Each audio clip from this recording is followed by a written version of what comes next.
Halo semua, apa kabar? Semoga sehat selalu ya.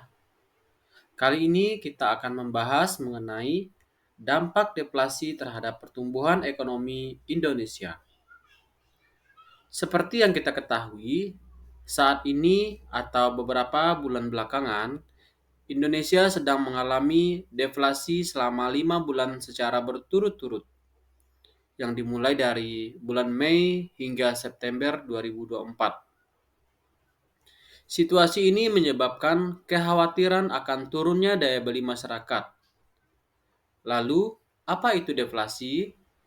Deflasi merupakan penurunan harga barang dan jasa secara umum dalam suatu perekonomian. Fenomena ini berlawanan dengan inflasi, yang mana harga-harga cenderung naik. Pada pembahasan ini, kita akan menganalisis dampak deflasi terhadap pertumbuhan ekonomi Indonesia. Berikut beritanya dan pembahasannya kami sajikan untuk Anda. Pak Raden, melihat rilis data inflasi di bulan Oktober, kita lihat Indonesia ini sudah mengakhiri tren deflasi selama 5 bulan berturut-turut. Evaluasi dari Anda seperti apa? Memang kalau kita lihat data-data yang tadi disebutkan, terjadi mix dari data itu.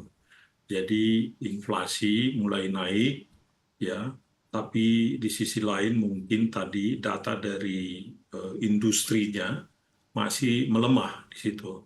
Yang saya lihat di situ juga mungkin tadi tidak disebutkan di sini bahwa terms of trade, yaitu nilai tukar petani itu masih naik sedikit, ya. Jadi kelihatannya petani masih agak beruntung dibandingkan dengan kelas pekerja di sektor manufaktur, kira-kira begitu. Jadi saya katakan mix karena memang harga harga tadi.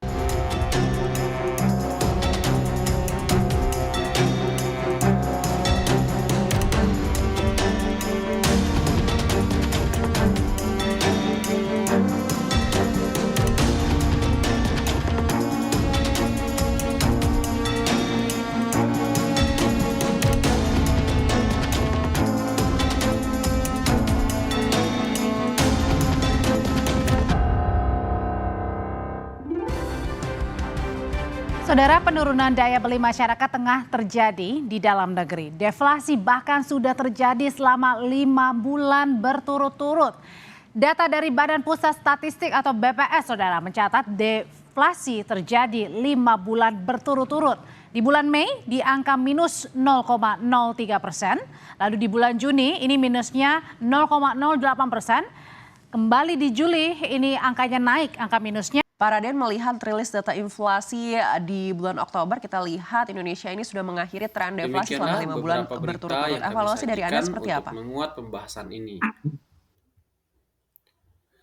Dampak deflasi terhadap pertumbuhan ekonomi Indonesia. Data Badan Pusat Statistik atau BPS menyebutkan, Indonesia mengalami deflasi selama 5 bulan berturut-turut hingga September 2024. Menurut BPS, Indonesia deflasi sejak bulan Mei 2024 sebesar 0,03%. Kemudian, angka deflasi turun menjadi 0,8% pada Juni, 0,18% pada bulan Juli, 0,03% pada Agustus, dan 0,12% pada September.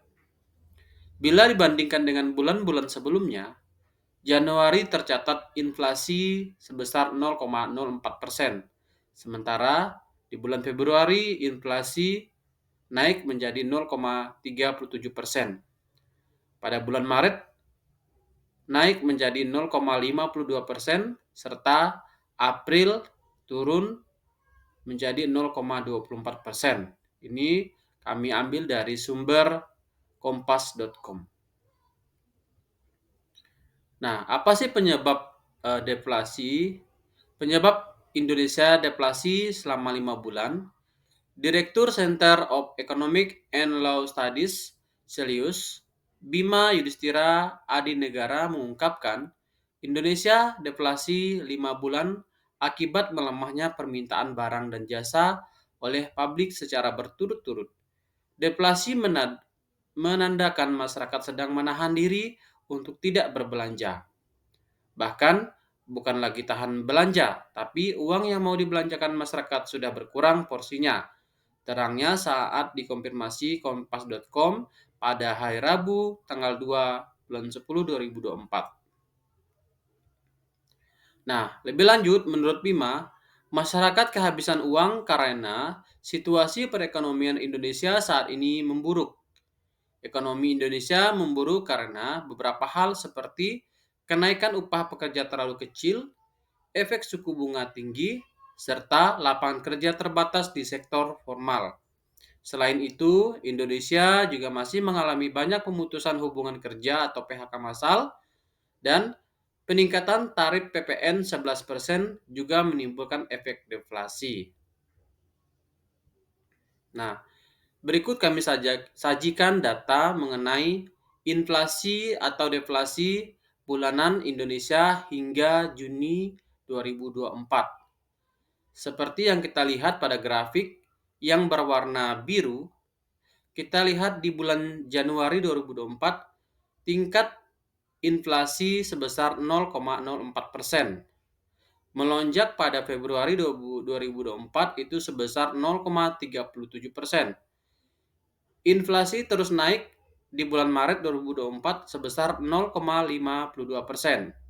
Sedangkan inflasi menurun di bulan April 2024 sebesar 0,25%. Nah, ini sangat berbanding terbalik seperti yang kita lihat di bulan Mei 2024 itu terjadi deflasi sebesar min 0,03%. Deflasi berlanjut di bulan Juni 2024 sebesar min 0,08%. Nah, berikut ini adalah data mengenai provinsi dengan tingkat deflasi bulanan terdalam. Ini kami ambil beritanya itu dari data indonesia.id. Provinsi Jawa Tengah mengalami deflasi sebesar minus 0,28%.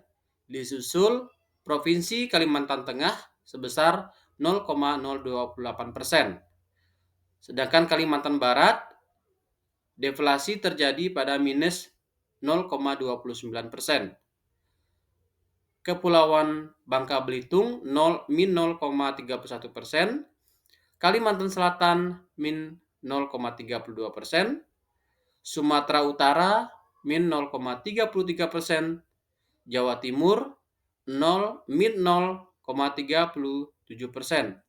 Sedangkan Bali mencatat di posisi minus 0,55%. Nah, deflasi tertinggi terjadi di Provinsi Papua Selatan yaitu sebesar minus 1,11%. Nah, apa sih penyebab dari deflasi itu? Penyebab deflasi terjadi yang pertama itu dikarenakan penurunan daya beli masyarakat akibat dari menurunnya pendapatan masyarakat kelas menengah. Yang kedua, peningkatan tarif PPN sebesar 11%. 3. Banyak pemutusan hubungan kerja atau PHK massal yang terjadi. Yang keempat, tingkat suku bunga acuan yang sejak April 2024 berada di level 6,25%.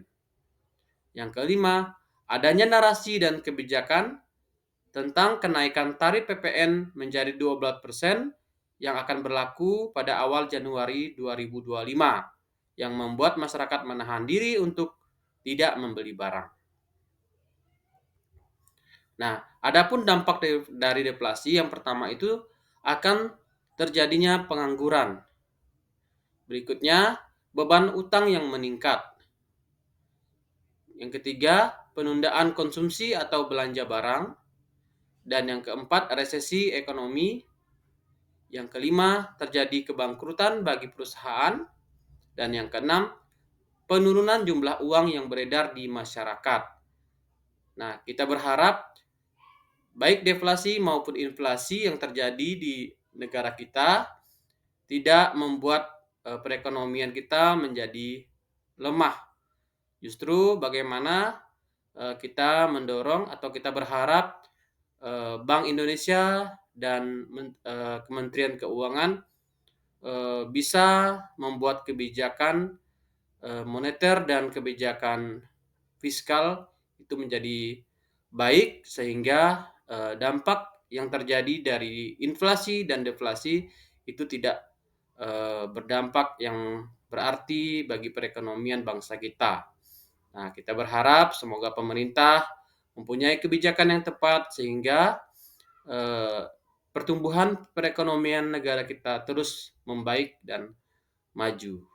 Mungkin hanya ini pembahasan yang bisa kita pelajari bersama pada analisis ekonomi Indonesia kali ini.